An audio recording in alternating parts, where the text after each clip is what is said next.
Well, if you're a follower of this channel, you know I've recently attended Dragon Con.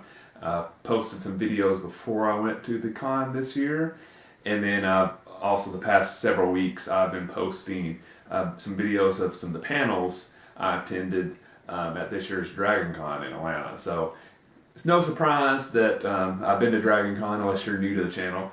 But I decided I wanted to do one last Dragon Con video this year and kind of do a recap of my experiences of attending Dragon Con. This is the first time I'd ever attended Dragon Con. It's just my first con in period. So new experience to me, really enjoyed it, so I really wanted to do a recap video. If you'd like to check out the videos of the panels I did and some other Dragon Con related videos I've done this year, I've created a Dragon Con playlist which I'll have all the videos I've done about Dragon Con. So you can find that link right here. Again, if you want to see the panels, check that out. You'll find them all there. So first off, basically my overall thing with Dragon Con. So I'm not really into autographs and stuff like that, so I never really went to the part of Dragon Con where you can get all the stars autographs and pictures with them and stuff like that. I just never really been into that, so I never even went to that part of the con. I personally don't cosplay, so that was the experience for me. But one of the highlights of Dragon Con for me was actually seeing all the other cosplayers. I mean, I knew Dragon Con was big in cosplaying. I just had no idea how big it was. Some of the days, honestly, it felt like more than half the people there were cosplaying. And Dragon Con attracts 55 to 60,000 people, so that's a lot of people in costume. And the costumes were amazing, so it was definitely a highlight to see the really cool, amazing costumes that people had. Mind-blowing the amount of work and creativity that the people put in their costumes. So cosplaying was definitely a highlight for me at Dragon Con. I was at cosplaying, I was enjoying watching other people cosplay. As I mentioned, I didn't really do any autographs or anything like that. I also didn't really buy any merchandise or anything, but I did get some stuff at Dragon Con that I wanted to highlight before I got into talking about the panels I attended, which for me was the true highlight of Dragon Con. So I attended some Star Wars panels, and each of the Star Wars panels, they actually did a raffle for free door prizes. It was the only panels that I went like that did that at every single panel. The first one I attended, I was lucky enough to win this cool little Chewie cup. That's awesome. I actually got to choose between this and a Darth Vader mask. I would have went with the Darth Vader mask if they'd been a little bit nicer model, but it kind of looked like a cheaper version that you would get for Halloween. It wasn't too elaborate, and everybody loves Chewie, and this is definitely a place I can find somewhere on a shelf somewhere in my house to display this with pride. So that was awesome. Of course, anybody that's attended a con knows you get a badge. So this was this year's badge for Dragon Con. One thing I would say, if you go to Dragon Con in the future, a little tip that I've learned this year, they actually don't give a lanyard with it. So it just comes this little thing that you can kind of clip on.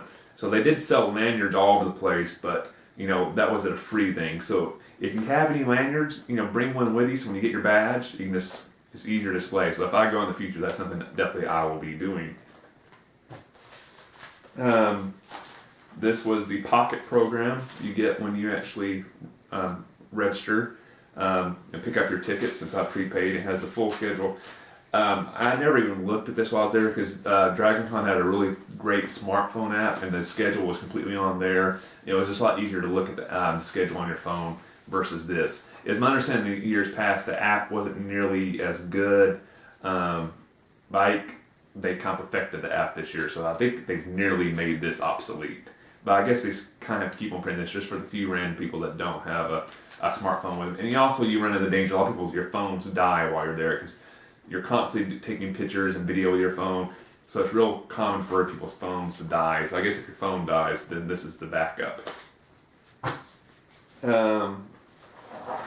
Let's see. Oh, the progress report. You actually get this in the mail about a month or two before the event. It kind of helps you start planning your Dragon Con experience. Of course, you only get this if you pre-buy your tickets. And a tip about Dragon Con is the earlier you buy your tickets, the cheaper they are. So they've already put next year's memberships on sale for the 4-day pass, and it's like half price. I think it's like $75. If you buy the week of Dragon Con, it's like $150. And basically, every couple months they raise the price up. So the sooner you buy your tickets, the cheaper they are.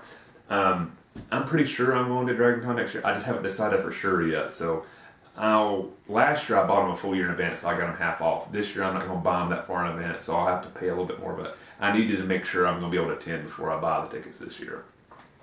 So one of the coolest thing you get with it is when you check in, you get this full kind of program book. It's great artwork cover, you see, and it has a full listing of all the big stars who are speaking there. At the back it has stuff about the special events they're doing. Really nice little collectible item that I'll probably find somewhere on my bookshelf to definitely put.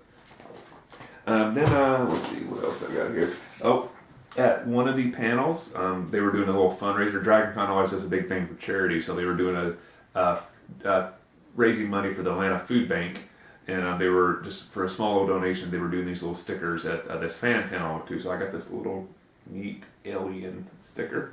It's for a good cause. Don't know what I'm going to do with it. Then I got a couple items at DragonCon as a gift. Kat, who I'm a member of Project Nerdy with, also attended DragonCon, so it's the first time we ever got to meet in real life. So we did a little gift exchange. So first off, she gave me this little Harry Potter item. She had this deal. It's like the first YouTuber she met in real life. After she got this, she was going to give it to, and I happened to be the first one. So I've got this. That was a nice little thing from Kat. But her big little gift item, since she knows I'm a huge Star Wars fan, was this cool little print. It's of an artist in Nashville, and she does Star Wars themed stuff like cats or rabbits or cute little animals. So it's a neat little piece of artwork. It's two things you wouldn't necessarily expect to find together. So those were the items I got at DragonCon. But like I said, for me, the highlight was the panel. So now I'll get to tell you about all the panels I attended. So on Friday, the first one I attended was actually a Battlestar Galactica cast panel. Me and Kat from Project Nerdy went to that. That was the panel I actually waited in line the longest for. We got in line 2 hours before it started to make sure we got a seat towards the front of the ballroom. It paid off. We were in the first few rows. The panel was great, amazing. Again, that's one of the panels I filmed, so if you follow that link for the playlist, you'll get to see that. Really enjoyed it. Battlestar is such a great show, and it was neat to see the characters revisit the show after it's been off the air a few years. So it was a really nice little trip down memory lane for somebody like me that was a huge fan of the show when it came out, and you kind of miss it, so it was a chance to reconnect with the characters and the actors who were on it. So that was an awesome panel. After that, I attended a Star Wars related panel, which was a dramatic reading of The Empire Striketh Back, which is a book that was released about a year or so ago, which is basically a Shakespearean version of The Empire Strikes Back. And the author that did the book actually did one for A New Hope and Return Jedi as well. But this panel read some selected scenes from that book. The book is funny, it's great, and it was almost even better seeing people read it in person, so it's almost like you were at a play. They didn't do it with sets and stuff like that, but the dramatic reading was still very entertaining, and that's also another panel that I filmed, so you'll be able to see that on the DragonCon playlist. So that's all I did on Friday. Saturday was a very, very cool day. So I started off and I attended a panel about science and sci-fi movies, and basically the panel was composed of some scientists, some very smart people, and they were basically debating whether a science fiction movie could be good if the science in the movie was accurate. Sci-fi movies have a huge tendency of being wildly scientific and inaccurate, and a lot of the stuff they do, especially in battle scenes or their spaceships, is not really just scientifically possible. So the panel was really debating if a sci-fi movie could have really accurate science and still make a great movie. The panel said, acknowledge it's harder work to make the science great. It's a lot easier just to cheat science in the movies, but you can still have a great storyline with great science, and they hope to see more movies do that in the future. So that's an interesting way to panel. I enjoyed it. It was a different look at movies that you typically don't think about. So the next panel I attended was the fan panel about the TV show Fringe. A lot of just fans talking about their feelings on the show, theories about the show, if they liked how it ended, that type of stuff, what they would like to see with the show in the future, if they'd like to see anything else, or if they're happy with how it ended. So you had a couple moderators who know a lot about the show that kind of led the discussion, but it was really a free-flowing discussion with everybody in the room be able to chime in. So that was a really cool. I really enjoyed the fan panels. I ended up and actually attended more fan panels than I did cast panels. So after that panel, I attended a panel on alternate history that featured one of my favorite authors of all time, Harry Turtledove. I've actually read more books by Harry Turtledove than any other author. I have nearly 2 shelves of my bookcases back here are just Harry Turtledove books. So it was amazing to be in the same room as him, and plus to get a chance to hear him talk about his writing process. It was amazing. Another well-known alternate history author was also on the panel, who I haven't read any books by, S.M. Sterling. I've always heard great things about it. I just never got one of his books. I really enjoyed his viewpoints as well, so I think I'm definitely going to check out one of his books just to see how much I enjoy them.